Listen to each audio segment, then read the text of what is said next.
வணக்கம். என்னோட பேர் ஆர்த்தி. நான் இப்போ நடந்து முடிஞ்ச குரூப் 2 எக்ஸாமில் செரிகல்ச்சர் சூஸ் பண்ணியிருக்கேன். நான் இதுக்கு முன்னாடி நடந்த குரூப் 4ல் செலக்ட் ஆகி இப்போ காம்படிட்டிவ் எக்ஸாமினேஷன் கோச்சிங் சென்டரில் ஜூனியர் அசிஸ்டண்ட்டாக ஒர்க் பண்ணிகிட்டு இருக்கேன். ஸோ நான் என்னோட குரூப் 2 அண்ட் குரூப் 1 மீன்ஸ் ரெண்டுமே ஜேஇஆரில் தான் பண்ணேன். ஃபஸ்ட்டு வந்து எனக்கு குரூப் 1 மீன்ஸ் வந்து கொஞ்சம் மார்க் டிஃப்ரென்ஸில் கிடைக்கல அண்ட் குரூப் 2ல் வந்து செலக்ட் ஆகியிருக்கேன். இதுதான் என்னோடய ஃபஸ்ட் அட்டெம்ப்ட். இது வந்து நான் ஜேஇஆரில் தான் பண்ணேன். குரூப் 2 மீன்ஸ் வந்து ஃபஸ்ட்டு நான் நினச்சேன் ப்ரிலிம்ஸ் போல தான் இருக்கும்.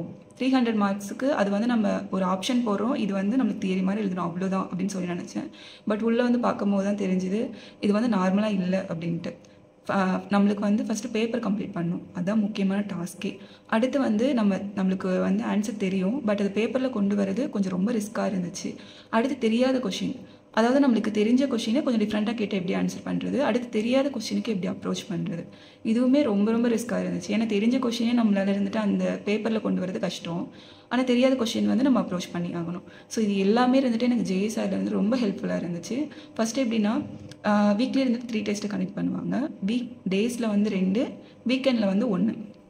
ஸோ அந்த வீக் டேஸில் இருக்க டெஸ்ட்டு அது வந்து நம்மளுக்கு ரிட்டன் அந்த ஸ்பீடு இன்க்ரீஸ் ஆக ஹெல்ப் ஆச்சு. அடுத்து வந்து நம்மளுக்கு அந்த கொஷின் பேட்டர்ன் வந்து எப்படி இருந்துச்சு அப்படின்னா, நம்ம இப்போ குரூப் 2ல் எப்படி கேட்டாங்க, ஸோ புக்லேருந்து காப்பி பேஸ்ட் பண்ணி வரல, ஸோ அதே மாதிரி தான் இருந்துச்சு நம்ம ஜேஇஆரில் இருந்த கொஷினுமே. ஸோ அது வந்து ஃபஸ்ட் டே வந்து எனக்கு ஒரு கொஷின் கூட ஆன்சர் பண்ண முடியல, ஏன்னா ஒன்று கூட டேரெக்டாக இல்லை. அது வந்து ஃபஸ்ட் டேயில் வந்து ஆன்சர் பண்ணல. அடுத்து வந்து அன்னைக்கு வந்து ஃபீட்பேக் கொடுத்தாங்க. ஸோ அதை வச்சு தான் ஒரு கொஷினை வந்து இப்படி அப்ரோச் பண்ணுறது வந்து எப்படி அப்படின்னு சொல்லி எனக்கு தெரிஞ்சுது. அடுத்தடுத்த டெஸ்ட்டில் நான் வந்து பிக்கப் பண்ணிக்கிட்டேன். அடுத்து வந்து அந்த கைடன்ஸ் கொடுப்பாங்கல்ல, அது பயங்கரமாக இருந்துச்சு. ரொம்ப இருந்துட்டு கான்ஃபிடென்ஸ் வர மாதிரி பேசினாங்க. டிஎன்பிஎஸ்சி எக்ஸாமுக்கு வந்து கிளியர் பண்ணுறதுக்கு ஃபஸ்ட்டு இம்பார்ட்டன்ட் வந்து கான்ஃபிடென்ஸ் தான், அது இருந்தால் தான் கிளியர் பண்ண முடியும்.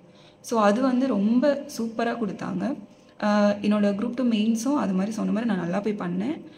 ரிட்டன் ஸ்பீடு வந்துருச்சு, இன்க்ரீஸ் ஆகிடுச்சு. அடுத்து தெரியாத கொஷின் ஆன்சர் பண்ணுறது எப்படின்னு தெரிஞ்சிருச்சு. குரூப் 2 எக்ஸாமும் அதே மாதிரி இருந்தனால என்னால் ஈஸியாக இருந்துட்டு அப்ரோச் பண்ணி இந்த போஸ்ட் வந்து நான் இப்போ சூஸ் பண்ணியிருக்கேன். ஸோ அதுக்கு வந்து ஜேஇஆர் அகாடமிக்கு தேங்க்ஸ்.